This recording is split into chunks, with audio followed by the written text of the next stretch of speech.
1220.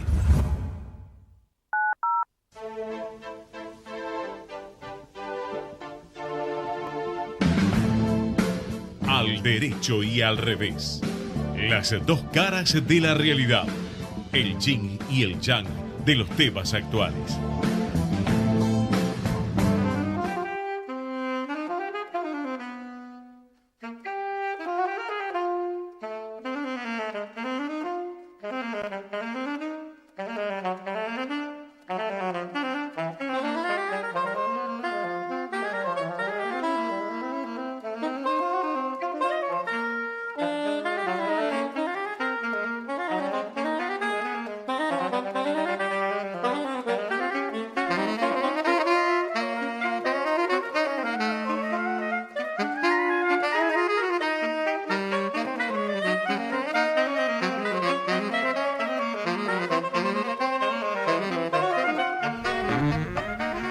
Bueno, buenas tardes, aquí estamos. ¿Cómo va programa eso? número 49, Alfredo. Impresionante. Vamos todavía, con la vuelta de Fede, que lo La verdad extrañábamos que sí. mucho. Bienvenido, Federico. Después nos vas a contar un poco sobre tu vacación. vacación. No hacía falta.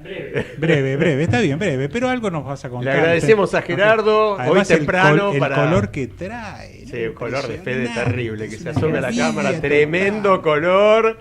Total. Y Gerardo Subirana, sin el cual este programa no sería posible, o por lo menos no sería el mismo, sin ninguna duda. Y yo no sé qué es lo que nos conviene, hacerlo o no hacerlo, porque a veces hay que aguantar cada cosa de este muchacho. No, por favor. Encima es hincha de Boca. Es una de sus virtudes. No lo puedo creer. Bueno, va. Bueno, y tenemos una visita que más allá de que uno diga visita de lujo, que sin ninguna duda lo es una visita de alguien que nosotros estimamos mucho, queremos mucho, vamos a decir, y la valoramos enormemente por una tarea extraordinaria que nos interesa muchísimo que nos cuente y poder difundirla, ¿no? Sí. Hablamos de Inés Sanguinetti. Sí, seguro. Inés es una amiga, yo la puedo calificar de esa manera, la siento de esa manera. Es una persona muy especial, pero muy especial en muchos aspectos. Y nos encanta tenerte, Inés, acá en el programa. Nos parece todo un lujo. Esperamos poder charlar amenamente de la forma tal que puedas explicar las cosas lindas que haces, porque aparte haces mucho bien a la gente, a la sociedad, a los grupos más desposeídos, afectados, de menos recursos. Y esa tarea silenciosa pero muy inteligente que llevas a cabo desde hace muchos años con un grupo grande de... Inés está al frente de una ONG que se llama ¿cómo, Inés? Crear vale la pena. Crear vale la pena. Pavada de nombre, ¿no? ¿Qué les parece? Vamos a decir, obviamente sin extendernos porque no da el programa para eso, Inés es bailarina, es coreógrafa. Es una mujer con un enorme interés en lo público desde hace muchísimos años, y esta organización que ella fundó y que preside desde hace más de 20 años desarrolla un programa de transformación social a través del arte. Pero como esto puede ser un poco de palabras vacías de contenido, lo que queremos es que nos cuentes qué están haciendo ahora, Inés, en estos últimos años. Bueno, primero que nada, hola a mis compañeros, porque está bueno que todo el mundo sepa que somos compañeros de la causa de la transformación social, silenciosamente muchas veces, más audiblemente otras. Y yo cuando venía para acá pensaba, pucha, es tan fascinante el tema de la corrupción y el crimen organizado que yo voy a parecer como poco sexy, porque yo voy a venir a dar buenas noticias, que siempre son un embole las buenas noticias, ¿viste? No, al contrario. Todo lo contrario. Así que bueno, vengo acá con las buenas noticias. La primera buena noticia sería... el mundo se puede cambiar, claro. Tenemos las herramientas para cambiarlo, pero las tenemos guardadas bajo tierra. Es como si uno tuviera, en vez de ese garage lleno de martillos y tenazas, ¿no?, disponibles para atornillar o desatornillar lo que hay que afirmar o soltar, resulta que lo tenemos bajo tierra. Entonces la cosa que hemos venido a desenterrar desde los programas de arte y transformación social es el arte y la cultura.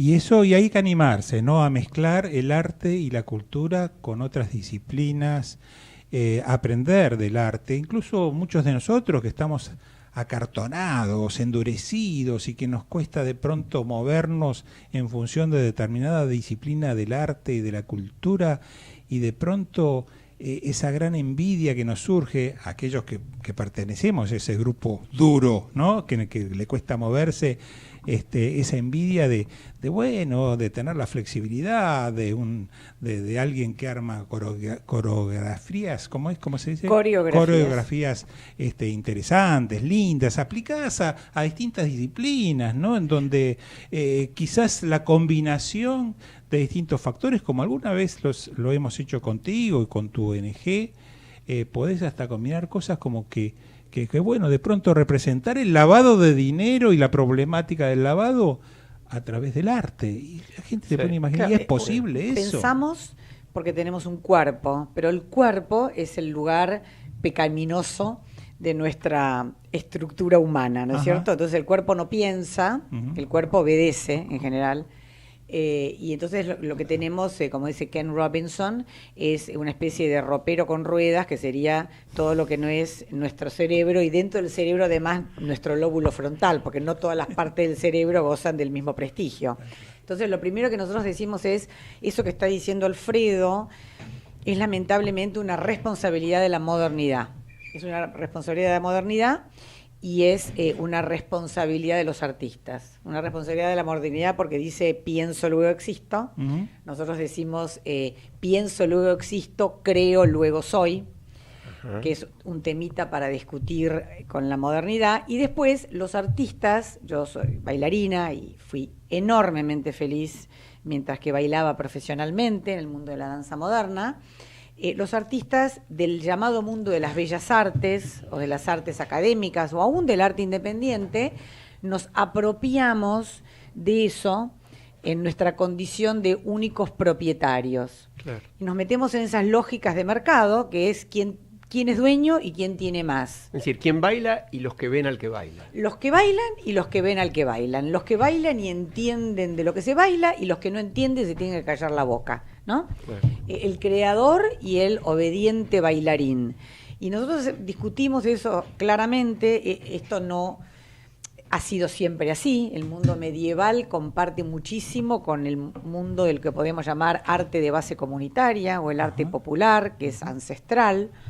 El arte nos reunió desde los orígenes, casi diría nosotros somos comunidad porque celebramos desde el cuerpo y su trascendencia, y hemos empezado a entender el mundo moviéndonos, expresándonos. No es que era en el mundo del arte antiguo, digamos, y en el arte medieval algo separado, o en Grecia inclusive, ¿no? El gymnasium griego era la filosofía, la literatura, las artes marciales y las artes en general. Entonces, ese mundo en donde entendemos el mundo y le damos forma a un mundo, y eso lo hacemos junto, es algo que la modernidad dividió, como tanta cosa que dividió la modernidad. Y de alguna manera yo estoy pensando, ¿no? Desde lo personal, es como que también vamos contra la propia biología, porque yo veo a mi nieto de menos de 2 años, que desde los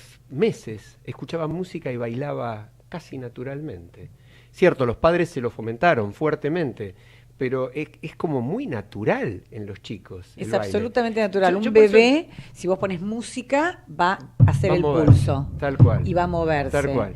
Y mucho de la danza moderna profesional lo que hace es estudiar cómo se mueve un bebé para...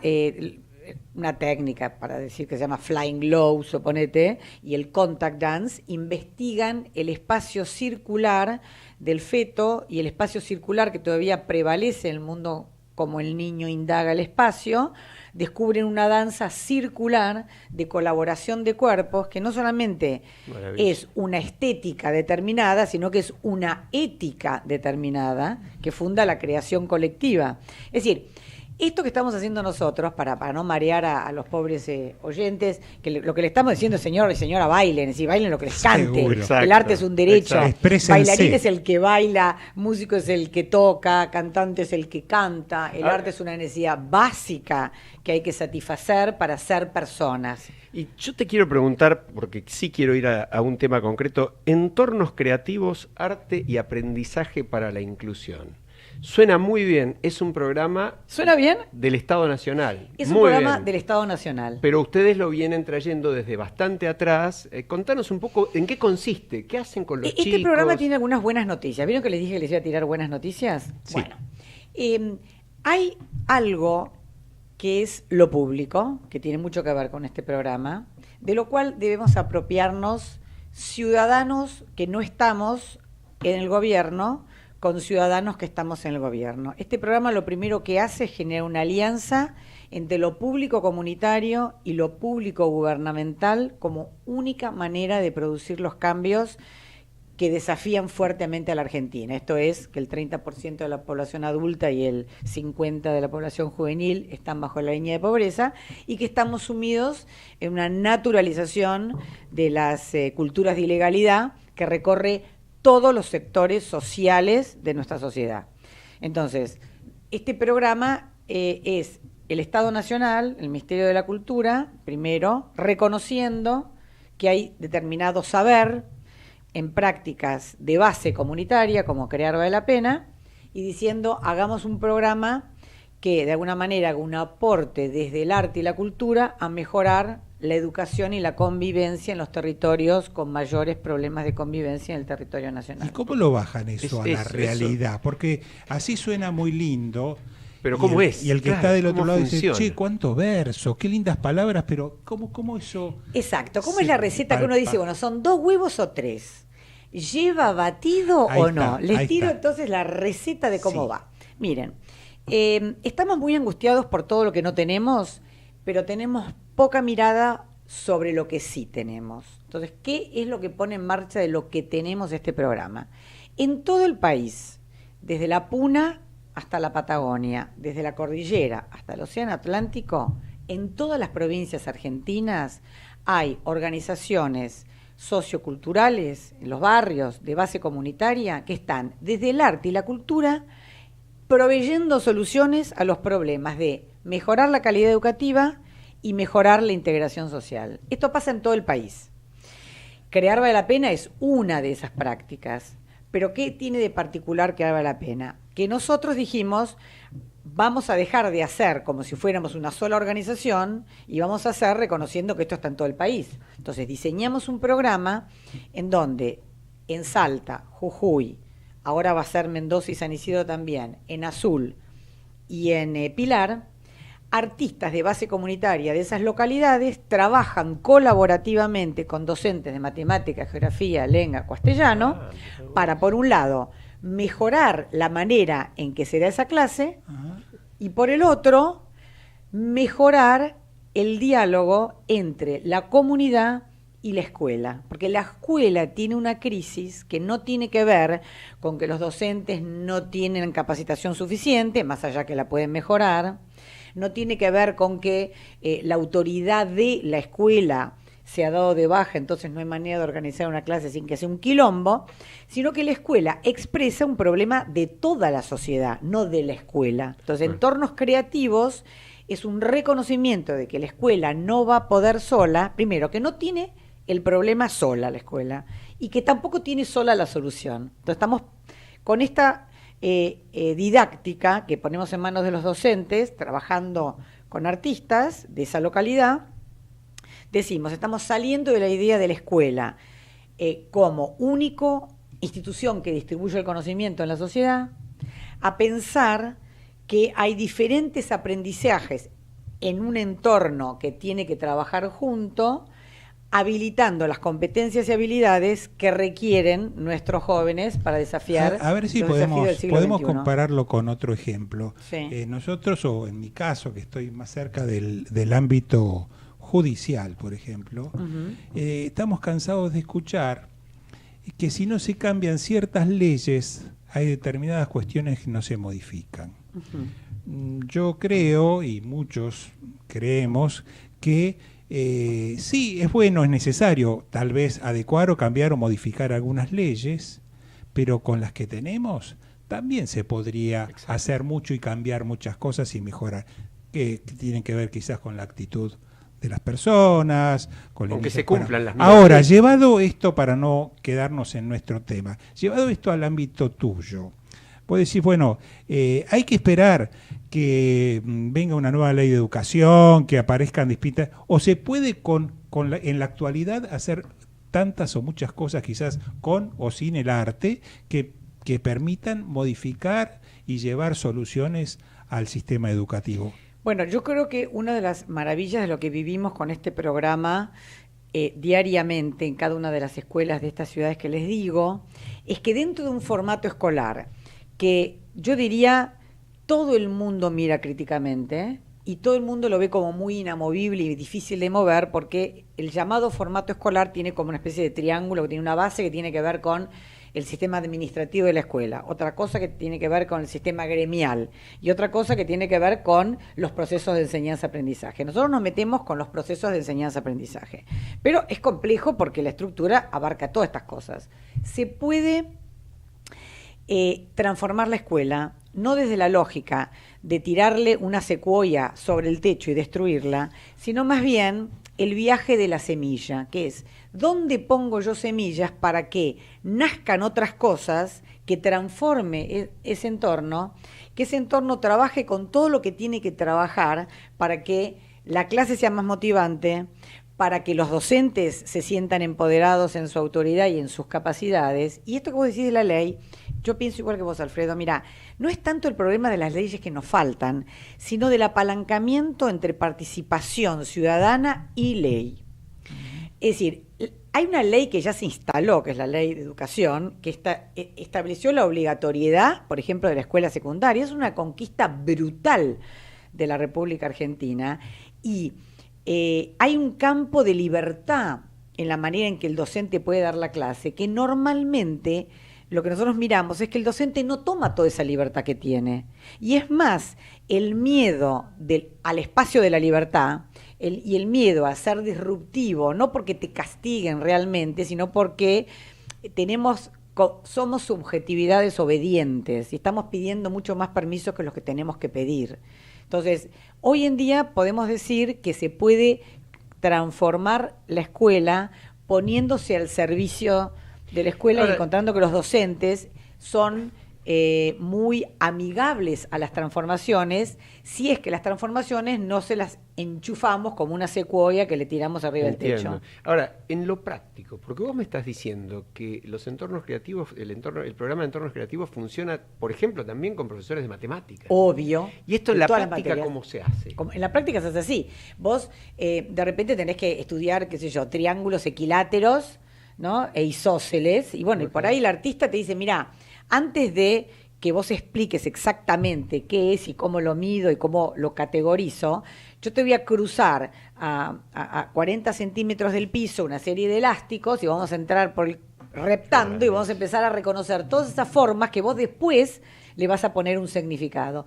Y sobre todo lo que nosotros necesitamos es vivir una experiencia con las cosas. La captura de aprendizajes tiene que ver con lograr vivir una experiencia con esos aprendizajes. Y eso debe multiplicar el interés de los chicos. Bueno, básicamente estamos ahora abordando la segunda investigación.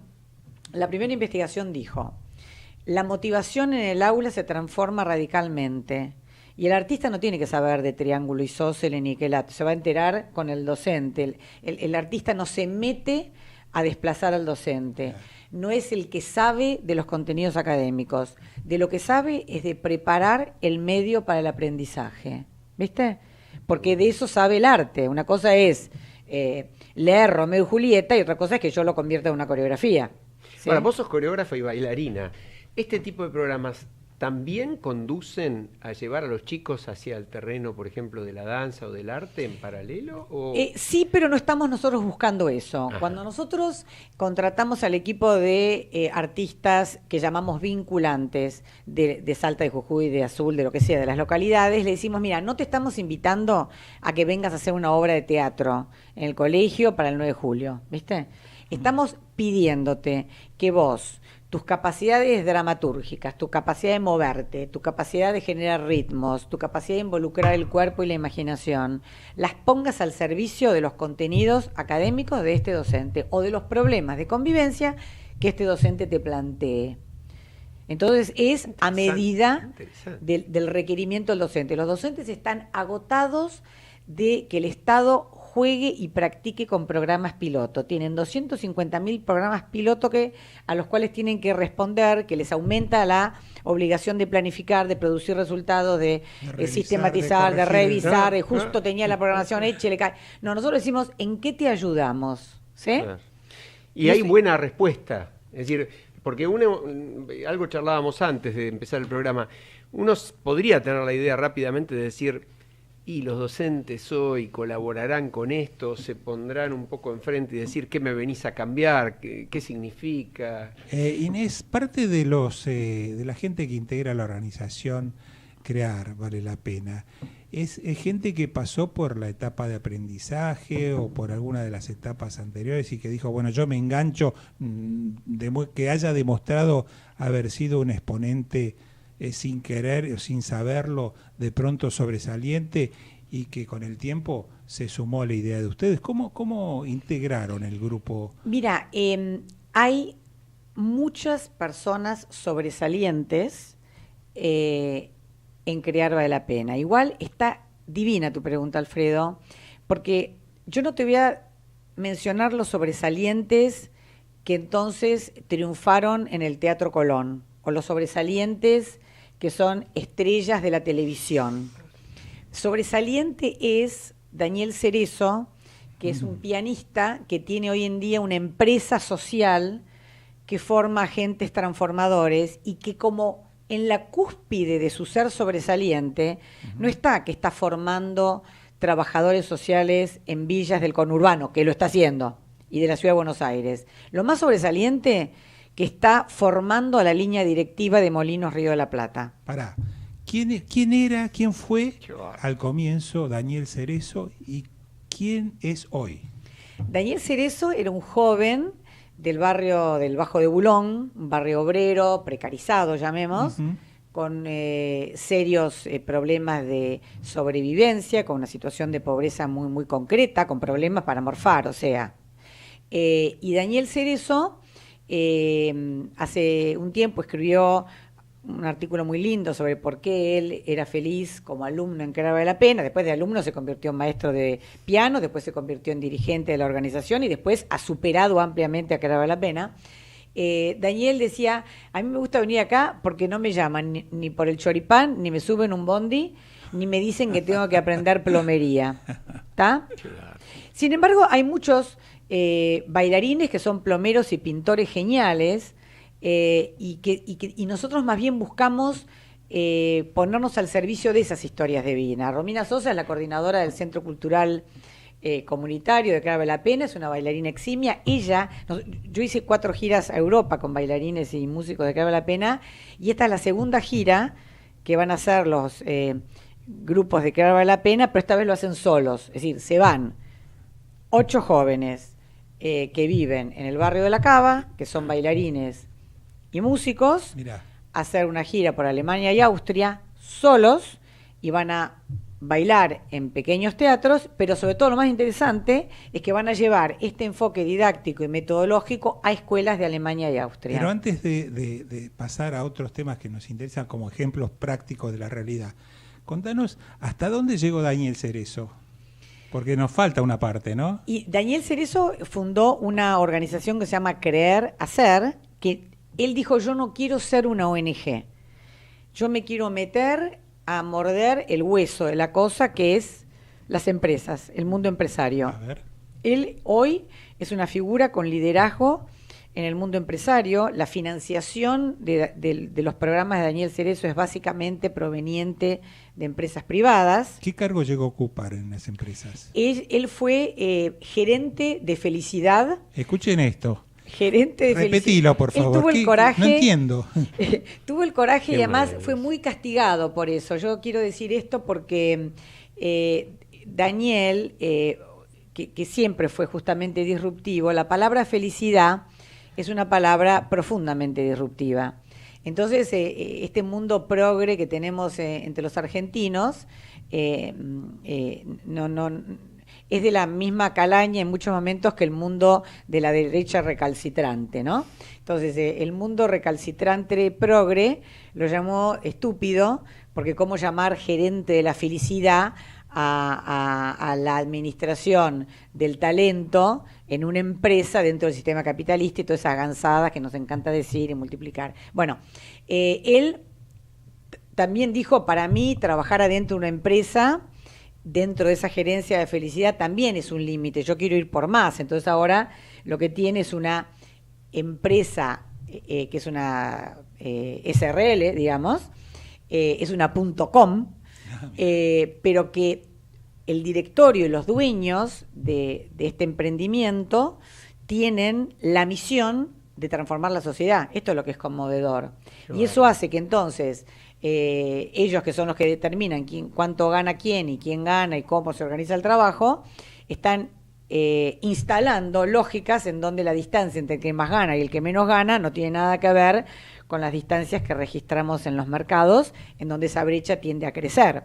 Entonces me dirijo a todos los que llamaron estúpido a Daniel Cerezo como gerente de la felicidad, que revisen las cuentas de Querer Hacer y que revisen las cuentas de ustedes, a ver si como asesores le pagan lo mismo a la mecanógrafa o a la que me hace la página web que lo que ganan ustedes, señores progresistas y inventores de lo nuevo. A mí me parece fascinante porque escuchándote a partir de esta última pregunta que te hizo Alfredo, o penúltima, ya nos perdemos, vos contaste un poco lo que es la fundación, que nosotros lo conocemos, pero bueno, el oyente puede haber tenido alguna idea.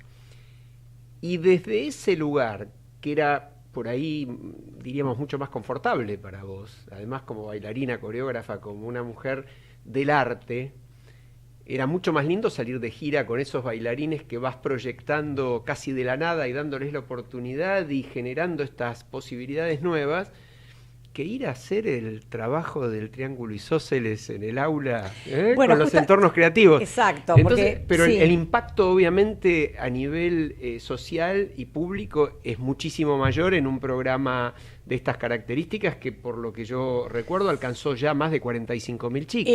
Mira, los llamados beneficiarios directos permanentes son más o menos 11.000, que es un número, ¿no? Y las personas que están recibiendo el beneficio de haber participado de alguna manera en alguna actividad donde nuestra práctica estaba presente son 50.000, es decir, que es un número. Para trabajar con ese número uno tiene que trabajar con el gobierno, democráticamente elegido, del caso y el que sea. Lo más conmovedor es que esto es un programa del Ministerio de Cultura de la Nación, del Ministerio de Educación de la Nación, del Ministerio de Desarrollo Social de la Nación, y que ese consorcio intergubernamental se reproduce en su diálogo en cada una de estas localidades.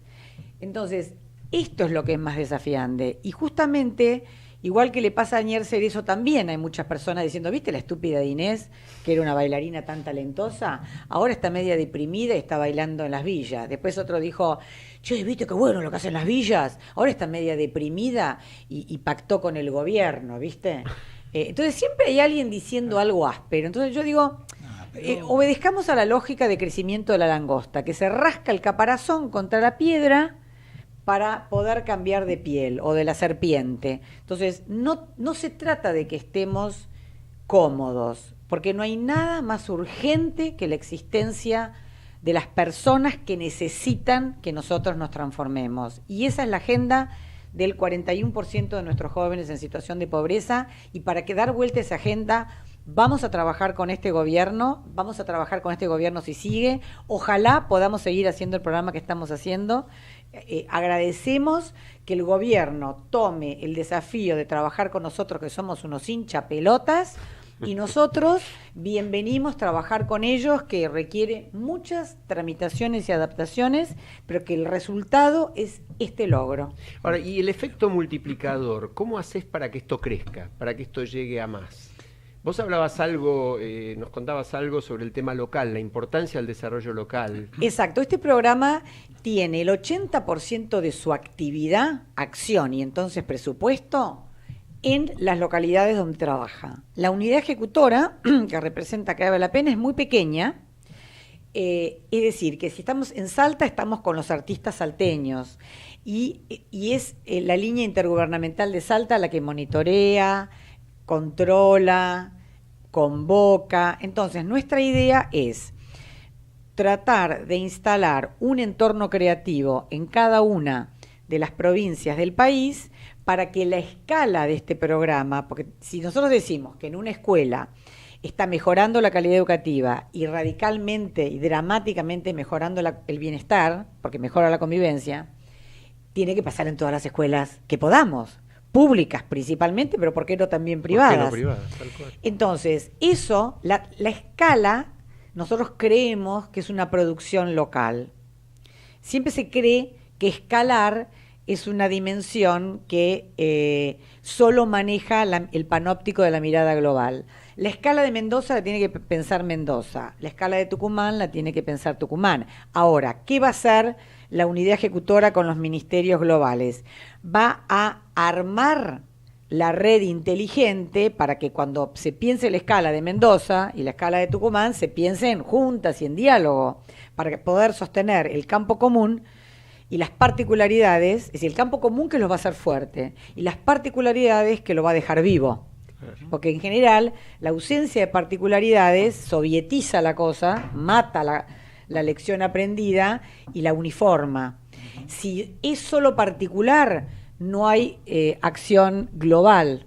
Entonces, eso es lo que va a pasar a futuro, Inés, creemos. se nos está acabando el tiempo de la primera hora y tenemos que ir dentro de un ratito a una pausa. Pero Listo. te quería hacer una consulta antes de eso, que es, estamos hablando de que la tarea de ustedes está orientada principalmente para las capas, digamos, inferiores o de gente de nivel más bajo, etcétera, etcétera. No sé si lo estoy llamando bien.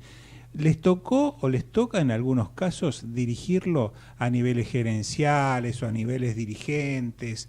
¿O nunca han pasado por esa experiencia? No, sí, nosotros empezamos esta experiencia no trabajando solo en los llamados contextos vulnerables, porque ya hay mucho hecho de educación pobre para los pobres, cultura pobre para los pobres, medicina pobre para los pobres, etcétera, etcétera.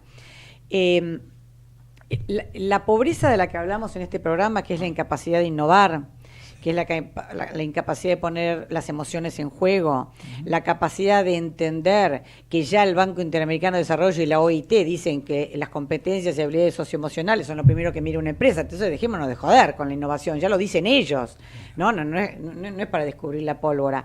Entonces, este enfoque didáctico, metodología, nosotros primero la probamos desde el nivel inicial hasta la educación de adultos y desde las escuelas de Comunidad 4 y 8 de la Ciudad de Buenos Aires a 11, Montserrat, San Andrés, Northlands, o sea, todo. Hay cosas que no se dicen, porque así como no, en general las estadísticas dicen que hay muchas más denuncias de mujeres golpeadas en las clases bajas, claro, porque a las mujeres de las clases medias o privilegiadas que nos tortean, nosotros no tenemos la capacidad. Yo ya ven que me ubiqué en la media, chicos, porque soy una señora de clase media. A nosotros no nos es tan fácil decir, che, este me agarró trompadas. Y porque hay mucho menos comunidad, la pared es más ancha, nadie me escucha. Es más fácil matarnos a nosotros en los countries. De hecho, hay varias liquidadas en los countries. Entonces, nosotros decimos, acá pasa lo mismo. Hay estudios hechos, CIPEC promovió uno, creo que fue con UNICEF, si no me equivoco, porque lo leí hace bastante, en donde la figura del docente está mucho más desautorizada y violentada en los colegios privados que en los públicos. Y un dato que usted no va a poder creer, hablando de corrupción. Los robos adentro de la escuela son mucho más frecuentes en los colegios de alto poder adquisitivo que en los de bajo poder adquisitivo.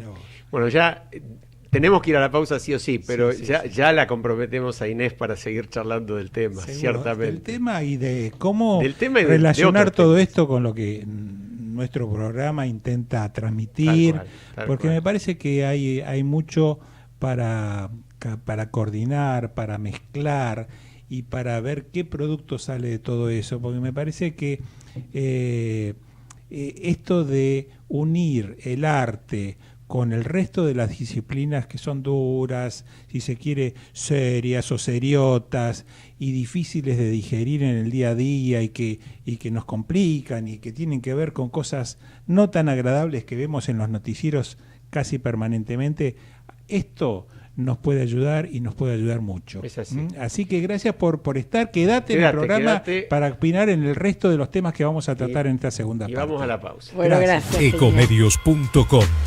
AM1220. Estamos con vos. Estamos en vos.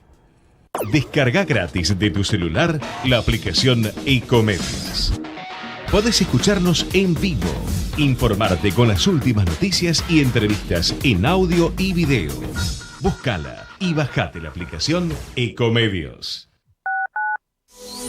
Podés vernos en vivo en ecohd.com.ar. Conectate con nosotros.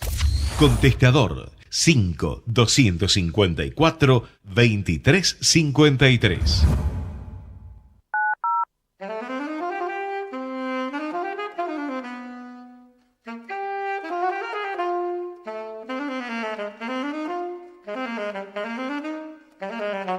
Bueno, estamos de vuelta y un poquitito nos vamos a dedicar a esta realidad que no es tan feliz como las posibilidades de transformación de las que hablaba Inés. Y por ahí Inés no nos cambia una realidad que de pronto a nosotros nos puede angustiar o puede sonar a dura, qué sé yo, Tal cual. y la miramos de otra manera. Bueno, pero vos o la fijate, ¿no? agregamos. Por ejemplo, tenemos un tema que se ha tocado poco en la prensa en general, en los medios, y que a nosotros, por lo que hacemos, sí nos interesa profundizar un poquito, que es esta investigación que está lanzando la UIF para ver de dónde salen los fondos que pagan la defensa de los corruptos y los narcotraficantes y los lavadores de dinero y los grandes criminales, digamos, ¿no? Porque ese tema del gran delito y la gran corrupción que desgraciadamente se nos pasa de vista y terminamos cayendo en la desgracia de los crímenes de todos los días que se ven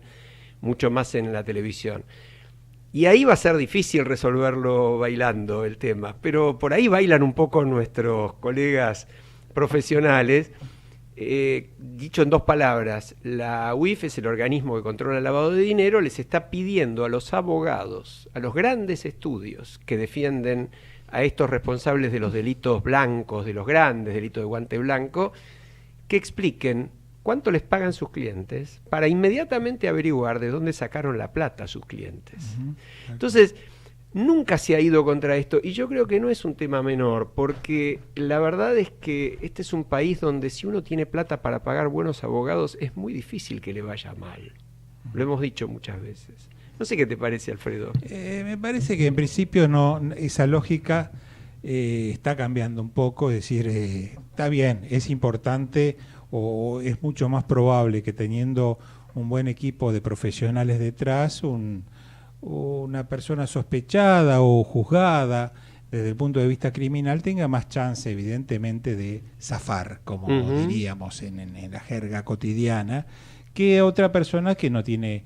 Pero hoy la justicia en ciertos ámbitos se está especializando y también está equiparando toda ese know-how, ese herramental que utiliza para investigar, y no es tan sencillo. Hoy yo veo que Inés te transmitió el optimismo. Claro, fíjate, organismos como la UIF, como Procelar, sí, qué sé yo. sí. Bueno, es muy importante que hagan esto. Están empezando a trabajar mejor, digamos, está ya hace un tiempo, pero utilizan primero la información y después un poco la tecnología para sacar conclusiones válidas. Y de pronto le dicen a determinada persona, pero usted tiene esto, no le preguntan qué tiene para después decir de dónde sacaste la plata. Explíqueme de dónde lo sacó. Usted tiene todo esto porque yo lo sé, ya sé que lo tiene, ahora dígame cómo lo logró. Bueno, yo creo que con los profesionales que se dice que se va a investigar pasa algo parecido. ¿De dónde sale la plata que planteabas vos? Yo creo que es más que obvio de dónde sale la plata, ¿no? El tema es que de qué forma se transfiere del cliente al profesional esa plata es otra historia, porque si se trata de plata mala vida, en principio... No se va a pagar en blanco. No la va a blanquear. Bueno, pero por lo menos tendrán el baile. Ese primer tema. Pero bueno... Siendo a la especialidad de Inés que les puede enseñar la coreografía. Bueno, es que me parece que ahí la coreografía es importante, justamente. La coreografía es la organización de la emoción y el movimiento. Eso es una coreografía. Entonces, la organización de las emociones y el movimiento es algo que tiene muchísimo que ver con la política, eso es algo que tiene muchísimo que ver con la ley. Claro. Entonces, si no hay un campo emocional que trabaja junto con el cuerpo, uno mira esa coreografía y se queda dormido. Si morfó mucho antes, peor. Bueno, con el funcionamiento legal pasa lo mismo. Cuando no hay un campo emocional que funciona ordenadamente con la secuencia de movimientos, esos movimientos están vacíos de contenido y terminan cayendo, ¿no? No se mueve la escena. Sí. Entonces, ahora que ustedes están diciendo eso, a mí me suena a una consigna que es follow the money, follow the client, bueno, ¿no? Sí, claro. Seguir Alfredo la plata, usamos seguir todos al los cliente. programas, Sí, tal cual. sí, Tal vez sí. un poco la idea. Ahora, cuando vos, esto es como el famoso cuento que uno dice, che, perdí algo. ¿Y dónde lo estás buscando? En la baulera. ¿Pero bajaste a la baulera? No. Pero tengo luz en la baulera. Y en los otros lugares donde podría estar, no tengo luz. Entonces, acá, en seguir al cliente y seguir a la plata, si pudiéramos teóricamente generar las condiciones para hacerlo, es lo más fácil de todo. Pero no es fácil porque es orgánico y sistémico. No, pero el tema es, yo creo que está bueno que damos vuelta igual la página y pasamos de tema porque tenemos varios, pero está bueno que se empiece a apuntar, que se tengan que cuidar, porque también va a pasar que es cierto que muchos de estos grandes estudios no van a poder mostrar facturas a esos clientes, porque sencillamente o van a ser mínimas. Bueno, tendrá que quedar a la luz por qué uno pone tantas horas de trabajo para atender a clientes de estas características en forma gratuita. Es decir, un poco se les complica la trama, ¿no? Sí, me parece vos sabés que bueno. Esto me hace acordar y creo que tiene alguna similitud. En la provincia de Mendoza hay una ley que me parece que no está en el resto del país, una ley provincial, por supuesto, que establece que no para los honorarios solamente, sino más bien para las fianzas que se deben pagar para sacar a un criminal de la cárcel. Y cuando se trata de crímenes de significación o de, digamos, delitos graves como narcotráfico o temas de corrupción, muchas veces las fianzas son millonarias y resulta que la ley dice, bueno, en la medida que se demuestre el origen del dinero, claro. Y exige que el juez Qué bueno. y que el fiscal sean las personas que se ocupen de controlar. Bueno, yo he tenido noticias, incluso hay toda una investigación dando vueltas sobre esta cuestión que no logra tomar el impulso necesario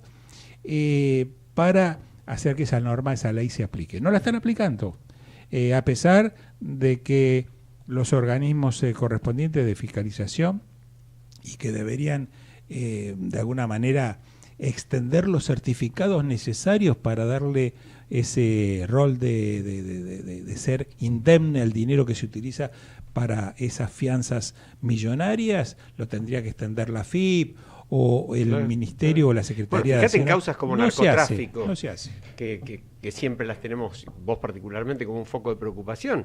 Si vos les cortás ese chorro, no tienen manera de demostrar el origen, ¿no? Sí. Ahora, yo te iba a preguntar otra cosa. Estamos con la intervención de Oil Combustibles. Ajá. Y bueno, me da la impresión, vos conocés el tema, estuviste con el tema. En realidad, recordemos, es una empresa que más allá de que sus dueños están presos, está en concurso preventivo. Pero ahora el juez del concurso, es decir, el juez en lo comercial, decide intervenirla. Sí, es una intervención no total, sino parcial, porque lo que hizo es designar coadministradores, creo que son varios.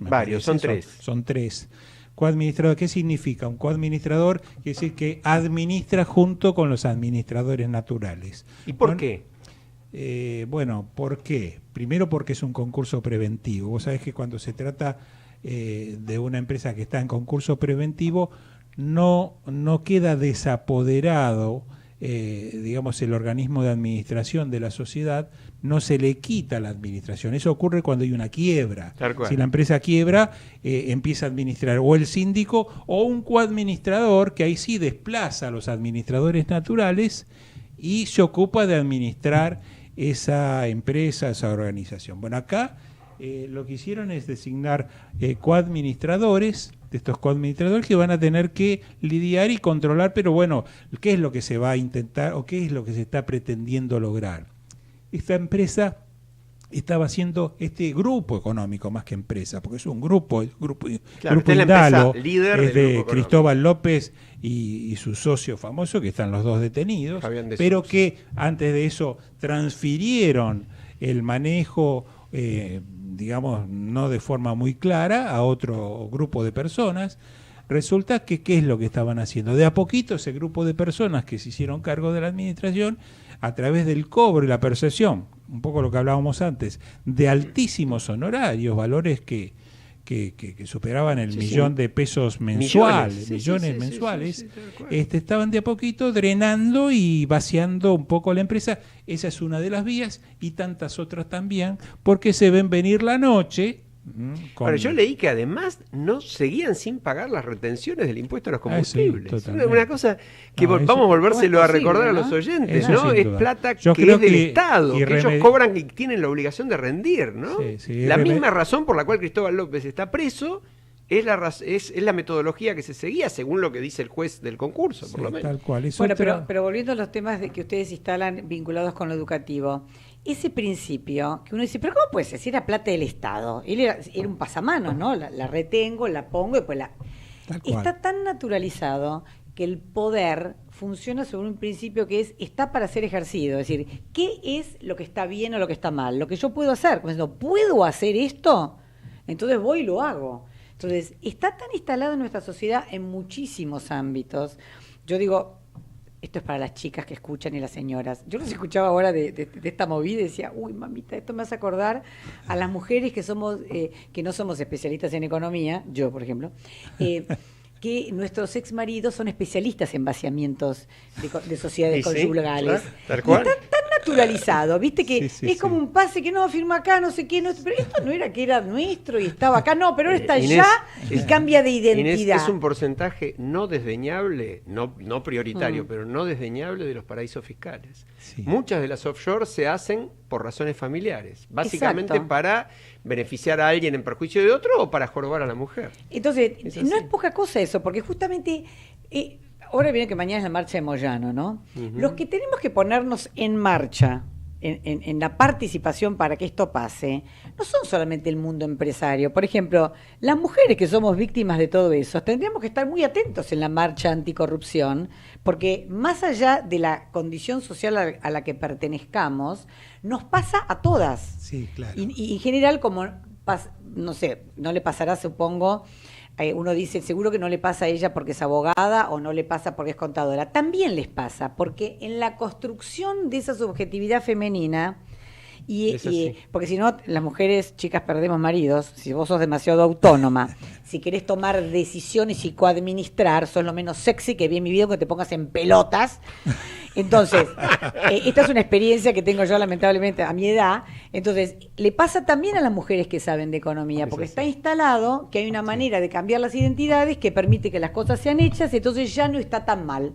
Sí, realmente yo creo que irremediablemente este grupo va a terminar con una quiebra, me parece, porque Sí, no lógico, resiste la lamentablemente. FIP, y creo que está bien en eso, se opone a cualquier venta artificial de los activos, porque todo apunta a vaciar lo poco que queda o lo poco que dejaron, y creo que ese poco debe pasar al Estado porque son los impuestos no pagados.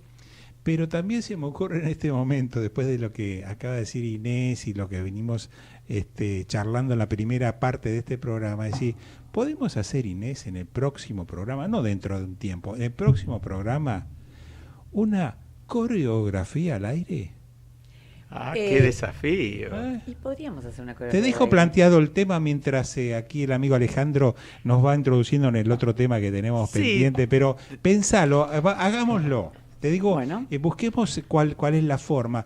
Claro, por radio y bueno, un poco también por Ayuda a la cámara. pues nos sin ayuda duda. a la cámara, pero Ayuda. No el hagamos. tamaño del estudio. Por ahí le pero- agregamos sonido, veamos. bueno. Algo También. se nos va a ocurrir, porque tenemos que ablandarlo. Este programa es demasiado duro. pues. Tenemos que ablandarlo un poco. Y esto de las palabrotas y me encanta. Me parece Dije muchas fenomenal. palabrotas. Bueno, no dijiste muchas, pero bastantes No, más de las que nosotros habíamos Ah, dicho qué hasta horror, ahora. qué horror, qué horror. Yo creo que le superaste la media, pero Superé la media. Fede me da la razón. pero esto es lo que nosotros necesitábamos. Así Sí, que sí, tal estás cual. comprometida desde ya. Tal Después cual. vemos Estoy como Cristina, perdón, que invadió de palabrotas el... ¿Qué otro tema teníamos? Pero solamente para con las hoy? palabrotas, Ah, ok, digamos, ok. ¿no? Alejandro, vos que sos el conductor tenemos de- un... No, de ninguna manera voy a asumir esa responsabilidad.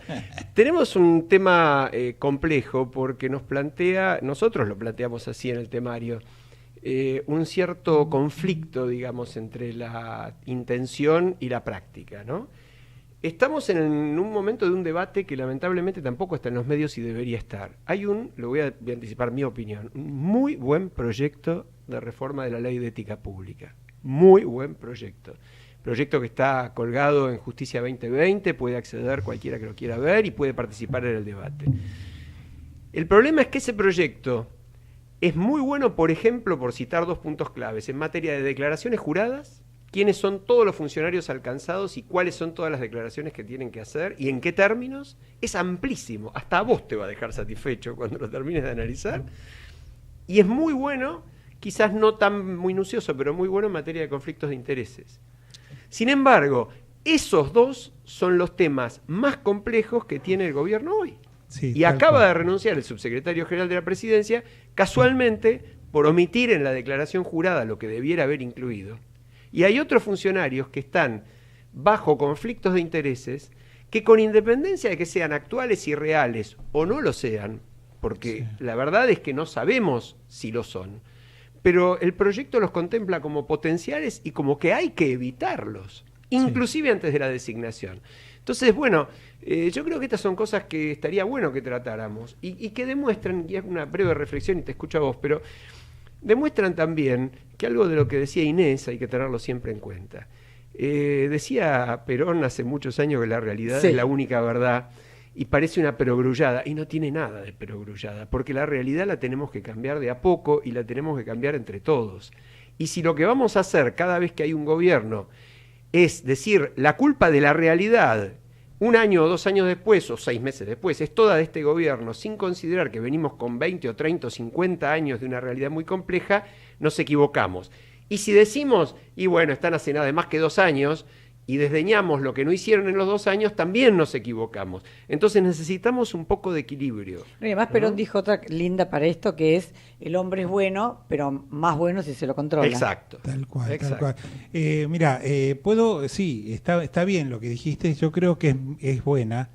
Y bueno, en este caso nos comprende un poco las generales de la ley, porque si bien yo particularmente, o la ONG a la que pertenezco, no tiene absolutamente nada que ver con este gobierno actual, ni tampoco los anteriores, sí, por distintas circunstancias, porque nos han convocado, participamos en la elaboración de la norma. Por ejemplo, la incorporación de la figura del nepotismo, que se viene hablando este tiempo bastante. Buenísimo. Bueno, fue a sugerencia nuestra en una de las reuniones preparatorias que se hizo.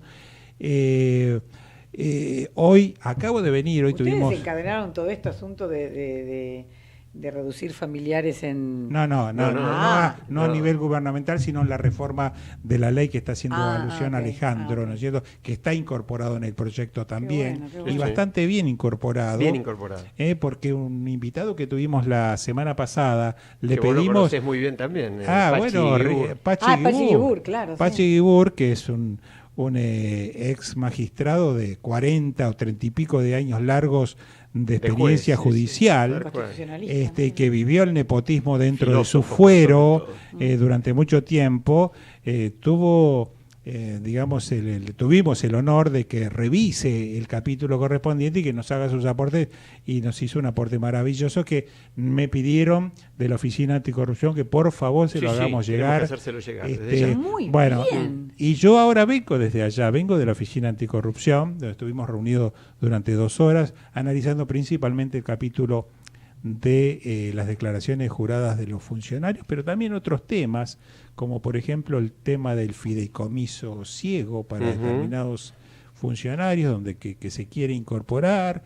En lo que más rescato es la gran y enorme predisposición de los funcionarios que nunca he visto en toda mi trayectoria, mi vida hasta este momento, en donde prácticamente son receptivos a todas las ideas. Después veremos qué va a pasar en la etapa de discusión legislativa, es otra historia, pero a nivel de anteproyecto hay una actitud muy, pero muy positiva, muy abierta, muy sincera, en donde charlamos de cada uno de los temas de manera abierta. Debo decir algo que hoy yo insistí mucho y creo que fue recogido y que quisiera, me parece muy importante que se incorpore, que es un criterio, algo que es difícil explicarlo, exponerlo ante no profesionales o no contables o gente que no es de la rama económica, que es un criterio que no prevalecía y que hacía que se haga prácticamente difícil o imposible la verificación de los patrimonios. Exacto. Se mezclaban y se mezclan hasta la actualidad inclusive conceptos que son distintos, conceptos económicos con conceptos patrimoniales, con conceptos financieros, no es lo mismo lo financiero que lo económico. Bueno, ahí se mezcla, hasta hoy se mezcla todo. ¿Y qué quiere decir? Que estamos al momento de revisar los números y ver si un funcionario se enriqueció o no, o si la declaración es verdadera o es mentirosa, resulta que estamos leyendo peras comparadas con manzanas, y eso no sirve. No es casual, Bueno, es lo que porque eso se modificó hace unos años con la intención de que no se entienda ya también. Un poco de antes, se agravó, pero duda, ya viene un poco de antes. Sí, viene, entonces, viene, una de las cosas que hoy hemos charlado y creo que fue recibido y espero que se incorpore al proyecto, que es fijar como criterio de declaración el aspecto financiero, es decir, el dinero que tenía al principio del año o al principio de la función pública, el que incorporé durante el año calendario, los gastos que tuve en ese año también y los egresos, y siempre pensando en dinero. Cosas que se puedan comparar. Sí, sin entrar a introducir valores de mercado, no. El dinero que cobré y el dinero que pagué y el que tenía y el que tengo que tener al final, así puede el funcionario o el organismo de control correspondiente hacer un seguimiento, decir, no, flaco, acá te falta plata o te sobra plata o estás lavando. Ahora, a ver si entendí, porque vos decís, para eso también hay que hacer jugar los valores de las acciones, los valores de las participaciones de fideicomiso, es decir, todo convertido a dinero. Eso es lo que a dinero de este año. Es decir, si yo tengo una propiedad que compré hace 5 años y valía 100 pesos, pero hoy si la evalúo vale 500 pesos, no la pongo en 500 pesos. Claro. Porque acá lo que me importa es lo que pague. Y el día que la venda, si la vendo este año y me dan por esa propiedad que pagué 100, me dan 800, pongo los 800 que cobré, porque con esos 800 o me compré, o di la seña para otra casa, o me compré un auto, lo que sea. Pero ahora, ¿cómo me resumirías? Porque estamos a minuto y medio de terminar. Sí. ¿Cómo me resumirías vos este conflicto con los funcionarios actuales, la renuncia de Díaz Gilligan, las imputaciones que se le hacen al ministro de Finanzas?